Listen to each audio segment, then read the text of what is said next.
Materi siang ini akan saya isi dengan kitab Abu Abdul Farad karangan Sayyid Muhammad bin Alawi Al-Maliki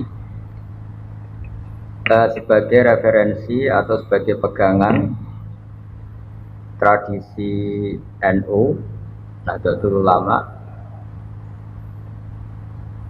di mana di antara tradisi yang sering dilakukan itu melafadzkan kalimat-kalimat thayyibah yang kebetulan dipakai tahlil 1 sampai 7 hari atau 40 hari atau 100 hari.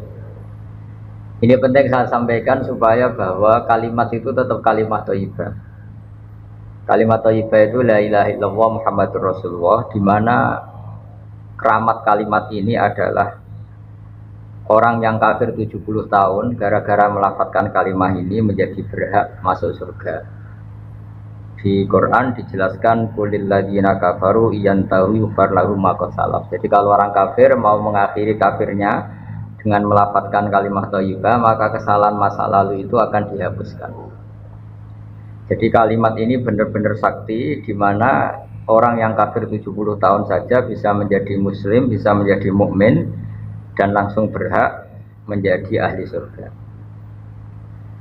Kemudian kalimat ini kebetulan nasibnya itu ketika dipakai tahlilan, dipakai ziarah kubur itu terus menjadi tersangkal. Ini yang PR. Seakan-akan sudah ada kalimat thayyibah lagi, hanya kebetulan dipakai di kuburan, dipakai mitung dinani mayit, 7 harinya mayit dan sebagainya. Maka saya sebagai pemerhati itu, saya pastikan bahwa kalimat itu tetap kalimat thayyibah. Dan dia tetap kalimat thayyibah, entah dibaca di masjid, entah dibaca di kuburan, entah dibaca pas 7 hari dan 40 hari dan seterusnya. Karena status kalimat ini kalimat yang luar biasa. Sehingga Ibnul Qayyim dalam muqaddimah kitab Zadul Ma'ad, ini supaya teman-teman melafadzkan kalimat ini lebih lebih masuk.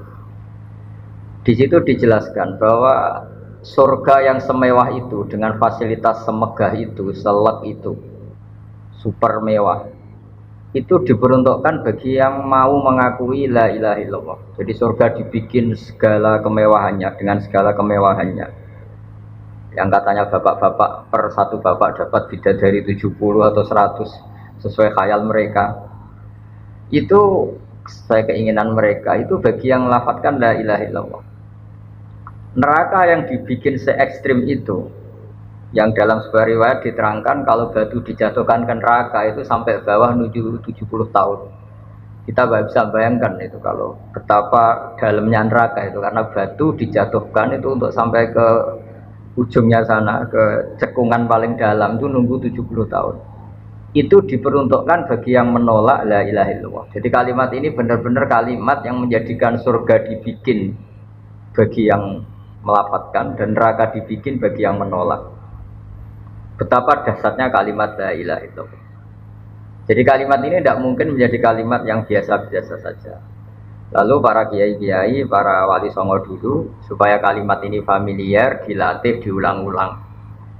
Nah, pengulangan-pengulangan ini butuh momentum. Nah, momentum paling orang ingat mati itu ya ketika ada orang mati, ngitung dinari mayit, 40 hari mayit. Ini momentum orang mudah diajak la ilaha illallah, diajak wiridan. Ya. Sehingga saya pastikan bahwa kultur-kultur ini harus kita bela secara ilmiah, baik ilmiah referensi maupun ilmiah secara sosiologi. Saya ulang lagi, kalimat la ilaha illallah ini kalimat yang begitu sakti, yaitu tadi sampai surga dibikin sebegitu mewah itu untuk yang menerima kalimat la ilaha illallah. Neraka dibikin sebegitu ekstrim, begitu mengerikan itu bagi yang menolak la ilaha illallah. Jika dalam sebuah riwayat diterangkan bahwa la ilaha illallah itu al-mizan, ukuran kamu jadi hamba Allah itu ya sejauh mana Anda mengakui la ilaha illallah dan menolaknya. Sehingga saking spesialnya la ilaha illallah itu, suatu saat ini di kitabnya Sayyid Muhammad halaman 102. Wa fihi aidan an Abdillah bin Amrin an Nabi sallallahu alaihi wasallam anna Musa alaihi salam qala ya Rabbi alimni syai'an azkurka wa ad'uka bi.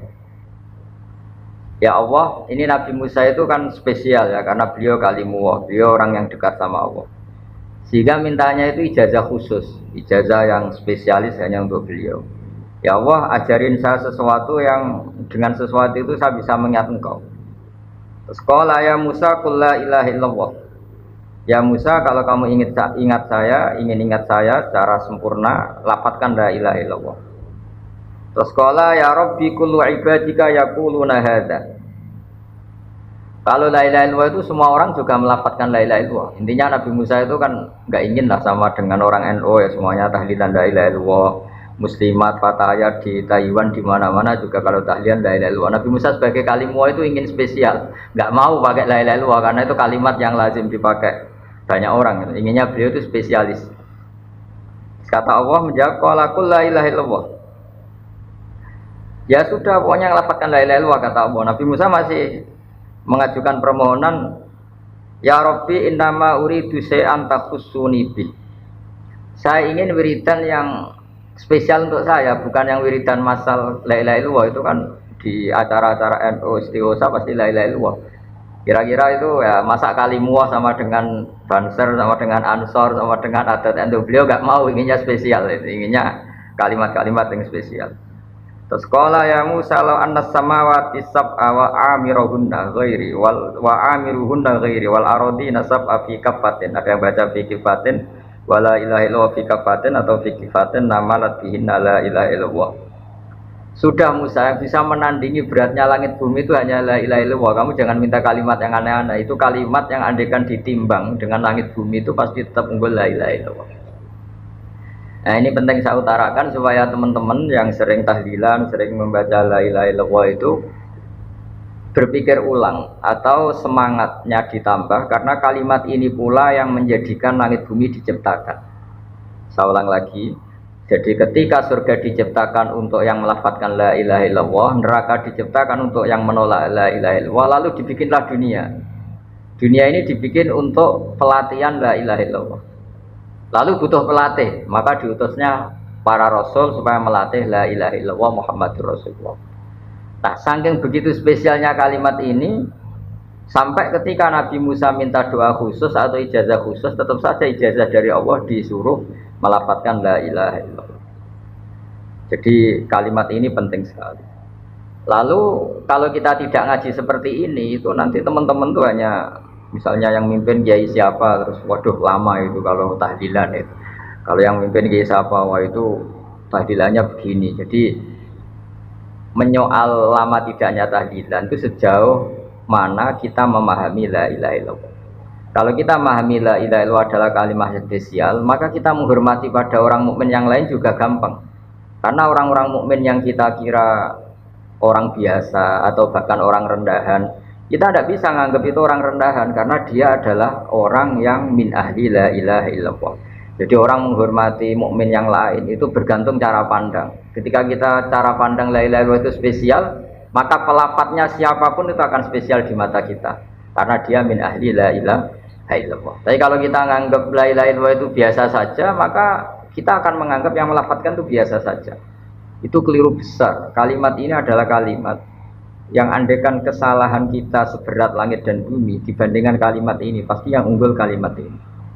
Sehingga dalam satu riwayat ada orang yang salahnya itu banyak sekali. Ini saya baca ya, ada kata ini di riwayatnya Ahmad bin Hambal, kata Rasulullah SAW, Inna Allah Ta'ala yastakhlisu rajulan min ummati ala ru'usil khalaik. Ada orang dipinggirkan Allah, dipanggil sendiri, kemudian dipertontonkan di depan banyak orang. Fayan suruh ali tis'atan wa tis'ina sijilan. Dia dipertontonkan ke khalayak rame bahwa ada bok kesalahan 99 bok kesalahan. 99 kotak kesalahan.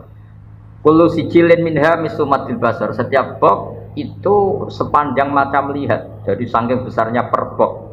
Per boknya itu sepanjang mata melihat. Ya kira-kira per kesalahan itu berdurasi 10 kilo lah. Jarak. Sumayaqulu atungkiru min hadza syai'an. Kamu ngakui bahwa ini yang kamu lakukan semua. Singkat cerita orang itu ngakui. Terus Allah fayukhriju bitaqatan. fiha asyhadu alla ilaha illallah wa asyhadu anna muhammadar rasulullah. Jadi saya ulang lagi ya, dia punya 99 kotak kesalahan, per kotak itu sepanjang mata melihat. Jadi saking besarnya, saking tingginya. Jadi dilihat ke atas sepanjang mata melihat, dilihat menjauh juga sepanjang mata melihat. Lalu dikeluarkan kotak kecil. Terus si orang tadi bilang, ya Rabbi ma hadil bitaqah ma hadis sijillat. Lalu apa artinya kebaikan yang satu kotak kecil dibanding kesalahan 99 yang sebesar itu? Terus kata Allah, inna kala tuzlam, kamu tidak akan terdolimi. Terus fatu da'u sijillat fi kafatin, ada yang baca fi kifatin wal bitaqah fi kifatin. Qala fato sati sijillat wa taqulat al bitaqah. Fala yaskulu ma'azmillahi ta'ala syai'un. Jadi ketika 99 blok tadi ditimbang dengan satu kotak kecil yang berisi la ilaha illallah Muhammadur Rasulullah, itu menang kotak kecil yang berisi la ilaha illallah Muhammadur Rasulullah. Karena nama Allah ini tidak akan tertandingi, nama Allah ini tidak akan terkalahkan. Jadi ibaratnya beginilah, para malaikat itu kalau ditanya, ini satu timbangan kecil tapi ada nama Allah, dengan yang sebesar itu, sebanyak itu tapi tidak ada Allahnya, tentu malaikat akan milih yang ada Allah, yaitu la ilaha illallah. Jadi ini penting saya utarakan supaya para pelafaz la ilaha illallah itu meyakini bahwa kalimat ini spesial, sehingga tidak risau, tidak susah ketika itu dituduh bid'ah atau dituduh khurafat, karena kalimat ini tetap thayyibah. Kalimat ini tetap spesial. Bahwa guru-guru kita ngajarin ketika untuk 1 hari mayat atau 7 hari itu kultur saja.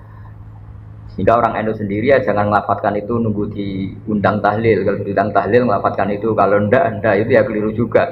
Itu ya sama saja salah, itu kalimat yang spesial kalau kita bacanya pendak diundang tahlil itu juga salah. Tapi salah juga kalau kalimat ini menjadi tidak spesial hanya karena tuduhan-tuduhan kita dianggap khurafat atau bid'ah. Jadi saya pastikan bahwa kalimat ini spesial berdasar hadis yang disebut oleh Sayyid Muhammad qad akhraja Ahmad wan Nasa'i wa Tirmidzi aidan min hadits Abdullah bin Amr. Terus saya cek di beberapa kitab, di kitab Ithaf itu ada di juz 14 halaman 636, diperkuat lagi oleh kitab Ithaf yaitu karangannya Said Zabidi Syarah Ihya. Jadi di kesempatan yang baik ini saya mohon, kalau melakukan wiridan yang diajarkan para guru itu pastikan referensinya secara detail. Kemudian barokahnya referensi itu kita tidak gamang, tidak risau, tidak gentar kalau mengalami tuduhan yang macam-macam. Karena kalimat ini tetap kalimat thayyibah, status permanennya itu kalimat thayyibah. Bahwa itu saya ulang lagi, bahwa mungkin kita baca itu dianggap nggak tepat waktunya atau nggak tepat momentumnya. Itu urusan kita. Tanpa dituduh yang lain pun, kalau kita punya etika nggak boleh baca itu ketika di kamar mandi atau ketika kondisi kita sedang tidak baik dan sebagainya dan sebagainya. Jadi saya pastikan kata Ibnul Qayyim ketika ngendikan fadilahnya la ilaha illallah, beliau ngendikan kalimat ini itu kalimat yang menjadikan surga dibikin. Ukurannya ya gampang, yang menerima kalimat ini. Neraka yang begitu ekstrim, begitu horor, menakutkan, dibikin juga bagi yang menolak kalimat ini. Betapa kalimat ini yang menjadikan ada surga dan neraka. Ukurannya ya kalimat ini, yang melapatkan atau yang menolak. Nah dengan spesial kalimat itu, maka terus kiai-kiai mentradisikan supaya sering dibaca. Satu-satunya momentum yang orang kumpul ya tadi pas istighosa, pas tahlilan, pas ada orang meninggal, atau pas istisqa, pas ya sudah seperti itu. Terus yang terakhir dalam madzhab Abul Hasan Asyadzili, kalimat itu harus diulang-ulang karena kalimat itu kalau kamu baca secara benar itu menjadikan alasan kamu diampuni dosa kamu. Makanya dalam madzhab Asyadzili itu sebagian madzhab itu istighfar itu setelah kalimat tauhid. Jadi ada 2 thariqah besar, yang satu menyuruh istighfar dulu baru kalimat thayyibah, alasannya suci dulu baru melafazkan kalimat yang suci. Tapi kalau dalam madzhab Abul Hasan Asyadzili tidak. Kalimat ini itu sudah otomatis istighfar. Buktinya orang kafir yang 70 tahun kafir sekali melafazkan la ilaha illallah itu langsung diampuni dosanya. Tanpa syarat harus istighfar. Karena di Quran itu hanya kulil ladzina kafaru iyantahu yufar lahum ma qad salaf. Jadi kalau orang kafir 70 tahun kok melafazkan la ilaha illallah itu otomatis masa lalunya diampuni. Berarti kalimat ini itu sudah otomatis fungsinya itu mengampuni dosa. Nah, makanya dalam pikiran Thariqah Syadziliyah itu Fa'lam annahu la ilaha illallah wastaghfir li dzambika. Kamu harus yakin la ilaha illallah. Kemudian atas nama kalimat itu kamu baru berhak istighfar. Ya masuk akal juga karena kalau misalnya orang kafir belum pernah melafadzkan la ilaha illallah kemudian dia istighfar, istighfar itu tidak ada gunanya. Jadi istighfar mulai ada gunanya kalau setelah kalimat tauhid. Kalau tanpa kalimat tauhid istighfar tidak ada gunanya. Maka dalam sebagian mazhab Syadzili disebut kalimat ini pastikan dulu baru istighfar karena kalimat ini sudah otomatis mengandung istighfar. Tapi ada juga yang cara berpikir kalimat ini kalimat suci, maka butuh muqaddimah. Muqaddimahnya apa? Sebelum melafadzkan kalimat itu istighfar dulu. Ya saya pikir itu nggak perlu diperdebatkan karena itu masalah dzauq, masalah rasa, masalah sanad, juga masalah ijazah. Ya monggo mawon kalau mau wiridan la ilaha illallah dulu atau istighfar dulu. Yang penting saya pastikan kesakralan kalimat ini tidak bisa gugur oleh tujuan apapun, oleh pikiran apapun. Karena kalimat ini status permanennya itu al-baqiyatus sholihat, kalimat yang abadi, kalimat yang selalu layak, as-sholihat itu selalu layak dibaca di dunia maupun di akhirat. Jadi saya mohon maaf karena tidak bisa mengikuti sampai selesai karena saya juga baru habis ngaji tadi sama beberapa tamu. Saya mohon maaf, semoga manfaat. Assalamualaikum warahmatullahi wabarakatuh.